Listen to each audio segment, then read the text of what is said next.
série Amélia et le mystère du lycée de Lerne, dont notre scénariste Mélusine et moi-même, Léa, qui suis une des deux actrices principales, et Scriptio, avec Pauline Panel, réalisatrice et scénariste avec donc Mariette, et on est là pour présenter la série Scriptio.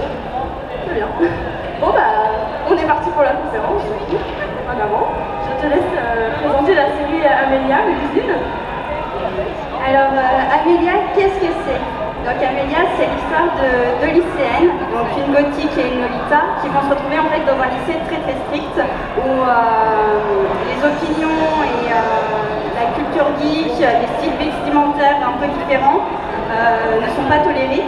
Du coup, bon, ça pose un problème. Et du coup, ces jeunes filles vont s'imposer, imposer leur style, montrer que nous, les geeks ou ceux qui aiment la culture japonaise, nous ne sommes pas des aliens et que nous existons, nous ne sommes pas méchants. Et au fur et à mesure en fait, des épisodes, on va découvrir que ce lycée renferme quelque chose de beaucoup plus sombre, beaucoup plus magique.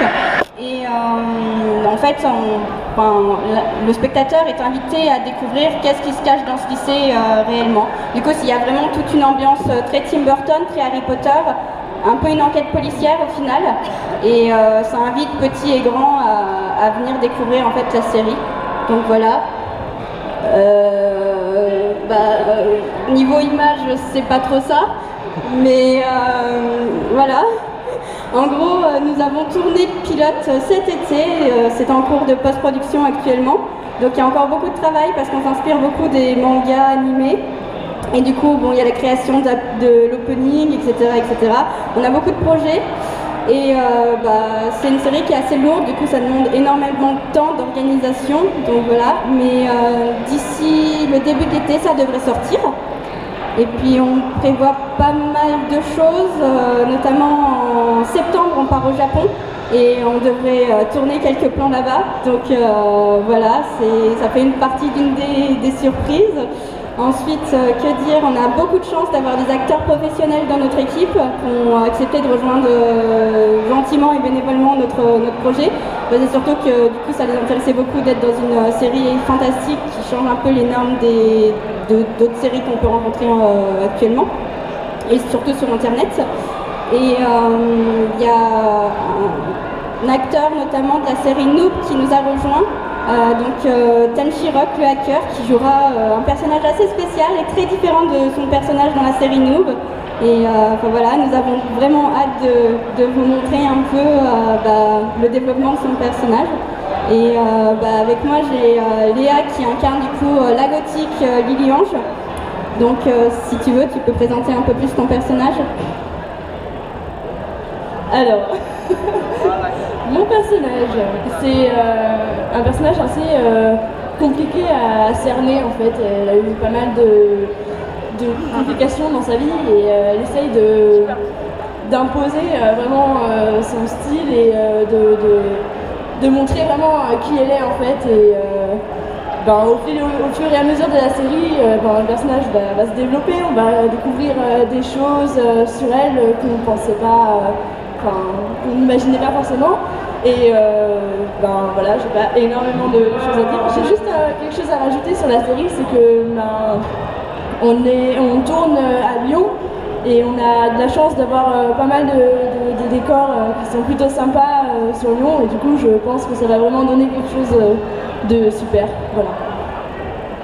Pour revenir sur les décors, du coup, c'est vrai que du coup, on tourne à l'Assomption Bellevue, qui est un lycée sur Lyon à la Mulatière, qui a gentiment accepté de nous accueillir. On s'y attendait tellement pas parce qu'a priori, en fait, on a eu énormément de refus, comme nous sommes des web-séries, on ne prend pas forcément toujours au sérieux, alors que notre travail est bien, voilà. Et du coup, pour terminer un peu, parce que je m'éparpille un peu, en fait, Amélia et le lycée de Lerne, ça prône vraiment la tolérance sociale envers toutes les communautés, au fond, que ce soit les gothiques, les lolitas, les geeks poussés qui adorent les jeux de rôle ou le rétro gaming, etc. etc. C'est vraiment en fait une série qui permettra la découverte de notre univers, de notre monde à nous, et qui voilà, qui peut plaire à beaucoup, comme les, voilà, petits et grands, aux nouveaux qui ne connaissent pas bien l'univers et aux habitués, on va dire. Donc voilà, du coup je vais laisser la parole à Scriptio, parce qu'ils aussi ont beaucoup de choses à dire. En effet. Alors, Scriptio, c'est une web-série littéraire. En fait, c'est l'histoire de Rouge, ici présente, qui est donc en fait un archétype du personnage méchant en quelque sorte. Et voilà, c'est un assassin très assoiffé de sang. Et je crois que Rouge a quelque chose à contester. Non, je voulais protester, je ne suis pas méchante, c'est toi qui es trop dur envers les gens qui tuent les autres. Oui. C'est pas tolérant. Oui, donc ce personnage d'archétype de méchant a donc une cape de réalité qui lui permet de voyager dans les mondes littéraires. Donc, par exemple, elle peut voyager dans le monde de Don Juan. Voilà, donc elle va aller rencontrer Don Juan dans son livre et elle va le convaincre avec plus ou moins de gentillesse de rentrer dans son plan pour aller devenir reine à la place de la reine dans son propre monde. Voilà, du coup ça donne des épisodes qui se succèdent comme ça avec ces trames narratives et dans laquelle ça permet de rencontrer des personnages de littérature mais de façon très atypique quoi. En fait le personnage de Rouge il est très peu patient, du coup faut... Elle se plante tout le temps, son personnage il vaut pas mieux. Du coup faut quand même imaginer Rouge qui découvre Don Juan avec ses grandes phrases du XVIIe siècle. Et qui a la réaction de tout être normal, pourquoi est-ce qu'il cause comme ça hein voilà. C'est pas compréhensible. À côté de ça, du coup, Rouge rencontre le personnage d'Anastasia. Qui est donc jouée par Pauline, et qui est une petite aristocrate, selon moi, absolument insupportable, qui lit des livres pour moi, parce que, bon, moi je suis une grande criminelle, j'ai autre chose à faire que de lire des bouquins. Qui est-ce qui fait des choses pareilles? Donc je l'exploite, elle lit des bouquins pour moi et après elle m'explique, bon lui il peut être utile parce que c'est un bon guerrier, lui il sait manipuler les foules. Voilà, bien sûr mon personnage ne le fait pas de façon volontaire, mais plus pour avoir des tonnes de livres.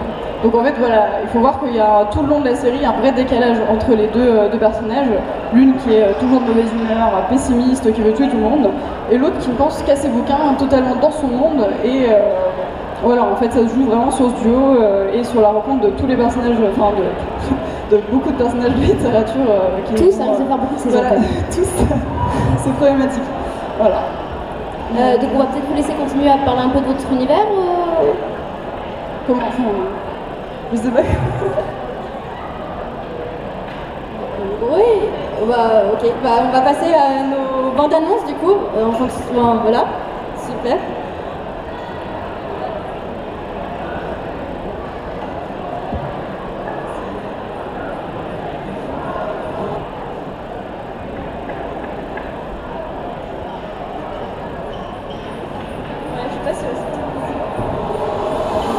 Bienvenue au lycée de l'Aisne.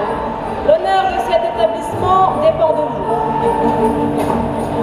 Ici, la rigueur est de mise.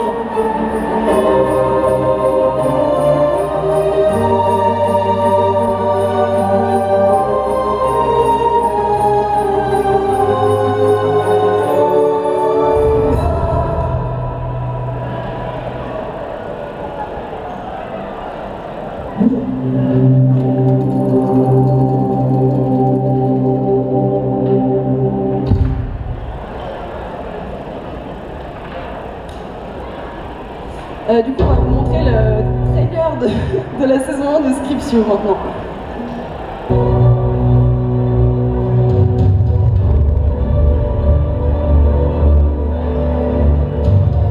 Ton monde, ce que tu crois être la réalité, n'en est qu'un parmi des milliards qui ont tous été créés par les artistes. Ici, c'est le monde Terre. Et moi, je suis Rouge. Je cherche des personnages les plus grands criminels de la littérature.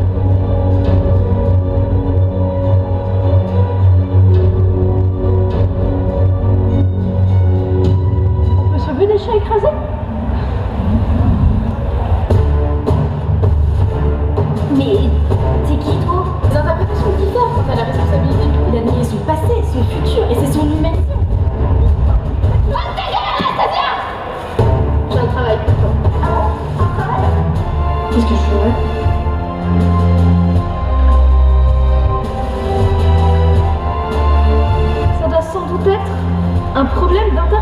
Ça, c'est parce que l'un de vos amis sont plus utilisés.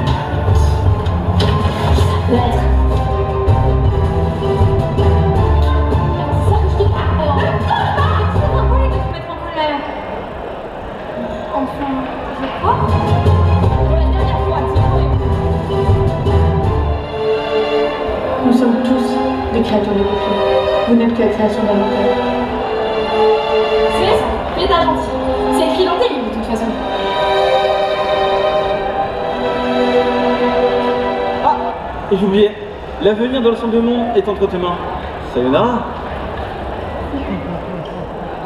Si jamais vous voulez revoir les bandes annonces en meilleures conditions, n'hésitez pas à venir sur nos stands. Donc on est stand 55 et stand 52 pour Scriptio. Donc n'hésitez pas. Voilà. Du coup, tant qu'on y est, vous posez quelques questions. On a vu que vous aussi, vous filmez à Lyon. Quels sont les jolis décors que vous avez choisi dans lesquels vous avez choisi de filmer? Alors pour le moment, on a surtout filmé donc au lycée Bellevue, donc à la Mulatière. Mais aussi, on est allé tourner au Fort de Bron, qui est génial vraiment. L'accueil est vraiment chaleureux, tout comme d'ailleurs au lycée Bellevue. Et ils sont vraiment ouverts pour les tournages, donc c'est une chance. Et voilà. Et je vous retourne la question. On a demandé, nous, pour Bron, on n'a pas réussi à avoir l'organisation qui fonctionnait avec. C'est toi qui gères les décors. C'est gonflé ça. Niveau décor, nous on a fait déjà un petit peu le tour de Lyon avec des poèmes en quelque sorte. Du coup on fait visiter un petit peu Lyon, le centre de Lyon, le Vieux-Lyon. En décor de Lyon en lui-même, je sais pas si on allait tellement chercher, On a quand même fait les Traboules, on a fait tout le Vieux-Lyon en fait. On a filmé une toute petite scène à la Vogue au Marron. Très magnifique scène. Et on a aussi filmé en dehors de Lyon, un peu dans le sud, dans une petite ville médiévale de... J'ai oublié le nom. Dans le film, quand on part en vacances, on prend le réflexe pour filmer pour l'instant. Moi, j'avais peut-être une question en fait. D'où vous est venue cette idée et quel a été vraiment genre le bouquin qui vous a dit oh tiens, pourquoi pas, on ferait un truc sur la littérature Alors, ça s'est pas fait exactement dans ce sens-là en fait. Pauline et moi, on est toutes les deux pas mal dans la littérature. Et en fait, c'est plutôt une web-série qui nous a dit on veut faire des web-séries et ce serait plutôt le visiteur du futur, ensemble. Et en fait, on voulait faire une web-série et à ce moment-là, j'étais en prépa littéraire et elle était aussi en études littéraires. Donc on voulait faire un truc qui avait un rapport, qui rentabilisait le fait de faire des recherches pour la web-série, ça me rentabilisait pour mes devoirs. Donc on s'est dit une web-série littéraire parce qu'il n'y a pas assez de littérature sur YouTube. Il y a beaucoup de vulgarisation scientifique, mais si vous cherchez dans le littéraire, c'est assez vite mort. Et vous, alors comment vous est venue l'idée de faire votre web-série? Alors Amélia, en fait, à la base, moi j'écris beaucoup des nouvelles et des livres aussi. Voilà. Et en gros, j'avais écrit une nouvelle d'un lycée qui cachait dans ses souterrains, en quelque sorte, une chose mystérieuse. Je ne vais pas vous le dire parce que sinon ça spoilerait carrément toute la série. Mais voilà, en gros, c'est parti de ça. Et ensuite, surtout, en fait, à la base, l'actrice d'Amélia, donc Claire, j'ai toujours voulu travailler avec elle parce que c'est une personne vraiment formidable, c'est une actrice vraiment talentueuse, vraiment chouette. Et du coup, en fait, je me suis dit, j'aimerais vraiment qu'elle incarne le personnage principal parce que ça lui irait tellement. Bon, le personnage principal, c'est une Lolita, mais pas que. Du coup, au final, il va y avoir vraiment une évolution et elle a tellement une palette d'acteurs que c'est vraiment un plaisir de travailler avec elle. D'ailleurs, je le dis encore, mais on a de la chance d'avoir des acteurs vraiment talentueux dans cette série. Ça m'émeut énormément parce qu'en gros, ils sont vraiment motivés pour ça et c'est vraiment grâce à eux et grâce à l'équipe technique, des groupes de motivés comme ça que j'espère que ce projet va vraiment marcher. Voilà. Donc j'ai vraiment différé le truc, mais c'est pas grave, je m'éparpille beaucoup. D'accord, et du coup, comment, une fois que vous avez eu cette idée, comment vous avez fait pour le mettre en place en fait? Quelle est la première chose que vous avez faite pour le mettre en place? Non, parce que je crois que vous avez une production avec vous, non? C'est quelque chose de genre? Oui, on a... trop expliquer tout. On fait en sorte de vous coller, comme ça les gens vont voir plutôt nos séries à nous que la vôtre. Nous, on sait répondre aux questions. Non, en fait, à la base, on avait une web série, du coup, une autre web série, donc Les Killers. Et donc celle-ci, qui est disponible aussi sur internet, du coup. D'accord. On a voulu la finaliser avant de se lancer dans Amélia. Et du coup, Amélia, là, pour le moment, il n'y a que le pilote, vraiment. Parce que niveau production, ça prend énormément de temps. On a changé de producteur aussi. La prod, elle a changé.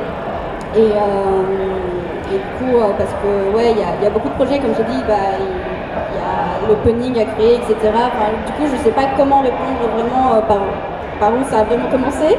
Parce que, en fait, vous étiez déjà dedans avant, en fait. Ouais, du coup, voilà, c'est ça. En fait, c'est un projet qui remonte à pas mal de temps. Comme j'avais écrit la nouvelle, ensuite on s'est dit bon, il faut qu'on le fasse. Ouais. Et ça s'est fait comme ça, en fait. D'accord. Surtout, voilà.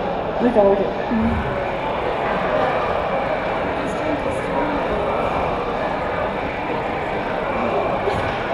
Une anecdote drôle sur votre tournage.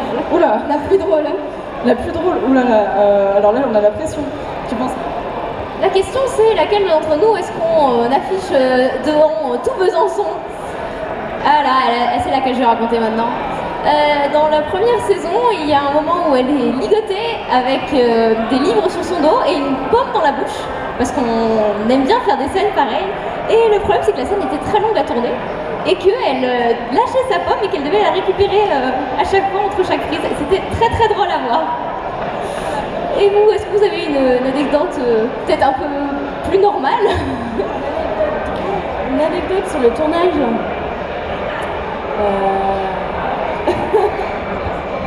On est des professionnels, on rigole pas sur notre tournage. Je rigole. Une anecdote drôle. Non, je sais pas. Je bug totalement là. La photo de classe, ouais, on a fait une photo de classe où tous les figurants qui étaient dans ma classe, on a fait une photo avec des Chirac, ils étaient tous en mode ah waouh, trop bien. Du coup, voilà. C'est la seule anecdote que je pourrais donner. Pour l'instant, après c'est vrai qu'on a fait qu'un seul tournage, donc moi oh si, je vais m'afficher parce qu'en fait, on a tourné une scène où je dois me réveiller d'un coup du lit et je peux sortir la phrase. C'est ah mince, ah oui, revenez bande de lâches, la guerre n'est pas terminée. Je lève les bras comme ça, puis je suis là et après je retourne sur mon lit et voilà, c'était assez drôle parce que je galérais énormément à jouer cette scène. Oui, ah oui, voilà. En général les scènes drôles comme ça c'est très difficile de les faire passer. Oui, voilà. Bon, moi il y a une anecdote. Voilà. Ok. Ah oui, bon, j'allais dire inversement votre pire tournage, mais c'est vrai que si vous n'en avez fait qu'un, c'est peut-être plus compliqué, effectivement. D'accord. Ah bah oui, vous, votre pire tournage. Moi je dirais déjà c'est tous les tournages où on a eu très très chaud, où on était dans des tout petits appartements. Enfin moi personnellement, les pires tournages, enfin les tournages que je déteste le plus, c'est les tournages qui sont routiniers en fait. C'est quand on est vraiment qu'on n'arrête pas de tourner dans ce tout petit appart, il fait chaud, on est dans la canicule. Et ça c'est. Moi c'est le pire. Pour moi c'est le pire tournage. Pourtant il se répète cela. Hein, mais... Non, je pense qu'un des pires tournages, mais toi tu n'en es pas rendu compte, c'est au début quand on filmait dans la saison 1, on avait le micro qui était branché à la caméra. Et Pauline, quand elle filme, elle s'en fiche du perchiste. Il pourrait crever, elle en a rien à péter. Et une fois on a dû filmer, on l'a vu dans la bande-annonce, la scène où je me manque de me faire exécuter sur des rochers au milieu de la mer. Et la perchiste, c'était pas moi, je jouais, et elle s'est retrouvée assez souvent, pas très très loin de tomber dans les rochers, avec elle qui ne se rendait compte de rien du tout, et moi derrière en mode, elle va mourir, je vais perdre une amie.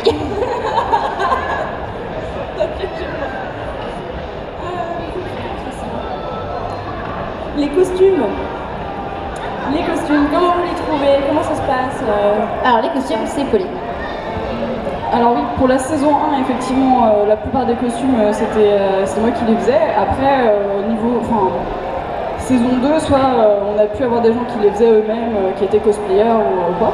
Soit Marie aussi a fait certains costumes, le costume de la reine notamment. Et du coup, voilà, on faisait déjà un peu des costumes avant, du coup, à ce niveau-là, c'est venu assez naturellement.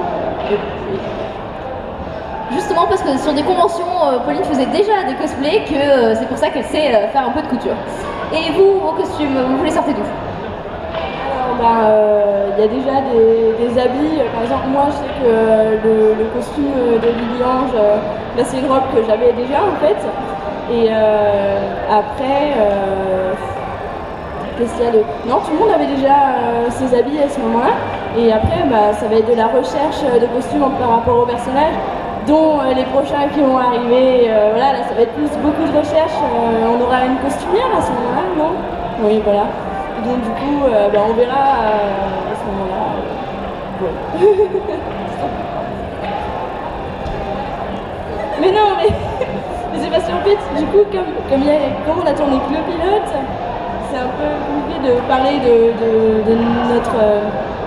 des tournages, des costumes, tout ça, pour nous, c'est un peu plus compliqué. Mais pour le moment, oui. Mais après, ça va se développer très vite, quoi.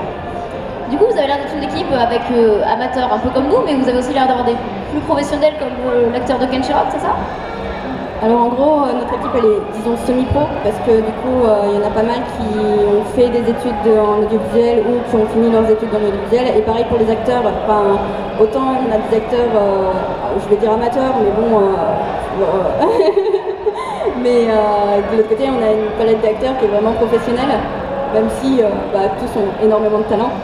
Et après, niveau équipe technique, on vient d'école, on vient sur Lyon aussi, du BTS audiovisuel de Villefontaine. Je sais pas si vous connaissez, mais voilà. Pas du tout, mais ça a l'air très bien. Et du coup, vous avez l'air de vous connaître un peu finalement. Vous avez des conseils à donner à des personnes qui voudraient se lancer dans les séries? Faites vraiment ce qui vous plaît. Et entourez-vous de vos copains, même si vous n'avez pas forcément le matériel, les costumes et tout ça, on s'en fiche, amusez-vous. C'est vraiment le premier truc que je peux vraiment donner, c'est se faire plaisir. Ne faites pas forcément une série pour vous dire « Ah, je vais faire une série pour plaire aux autres ». Forcément, faites une série qui vous plaît à vous, qui vous ressemble, qu'après vous les partagez. Mais voilà, lancez-vous, n'hésitez pas, il en faut des web-séries. Et avec d'autres univers que les nôtres. Et voilà, c'est... Voilà. C'est des très bons conseils en effet, et assez... Finalement, si on devait répondre à la même question, donc c'est bien, on pose des questions, comme ça on peut y répondre derrière, c'est plus pratique. Ouais, voilà. On n'est pas surpris. Ce serait, oui, donc de vous mettre avec des personnes que vous aimez beaucoup et avec lesquelles vous pouvez travailler. Parce que franchement, je pense que j'aurais pas pu faire ça avec quiconque d'autre que ma meilleure amie. Et déjà, elle est pas passée très très loin du massacre. Hein. Des fois, c'est dur. Non, t'aurais jamais pu me toucher. Mais oui.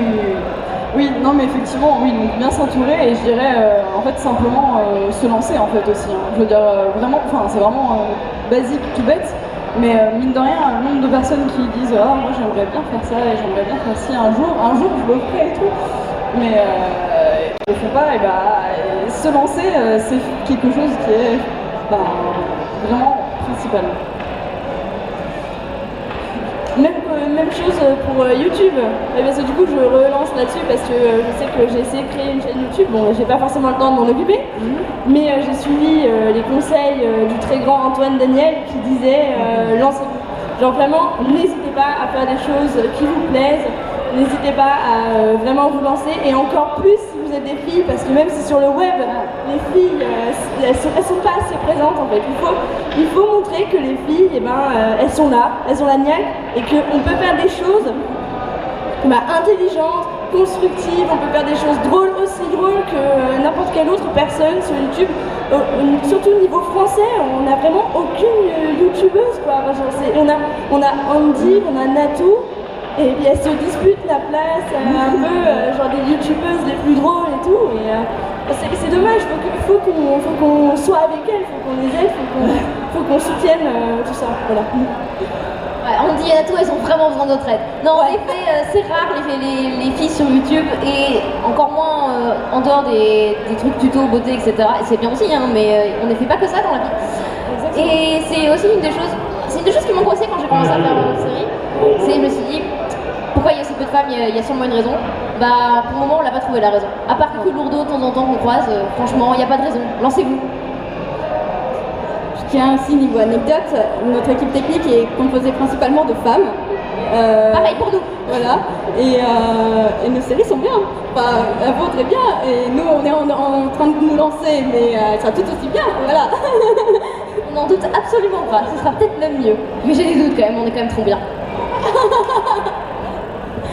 Je précise que c'est Rouge qui parle là. Hein.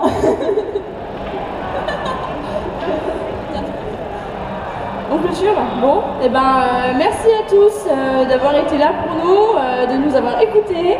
Et n'hésitez pas à venir nous voir sur nos stands, parce qu'il y a sûrement beaucoup de choses qu'on n'a peut-être pas approfondies, que vous aimeriez savoir. Donc n'hésitez vraiment pas à venir nous voir. On est à côté de là où était Tilk. Oui, Tilk. Et donc, je suis désolée. Et donc, voilà, nous on est juste là à Média, et Scripture est juste dans la diagonale derrière. Voilà, juste là aussi. Voilà. On est dans le même carré. C'est ça. Donc merci beaucoup, et n'hésitez pas à venir vous voir. Voilà, merci beaucoup.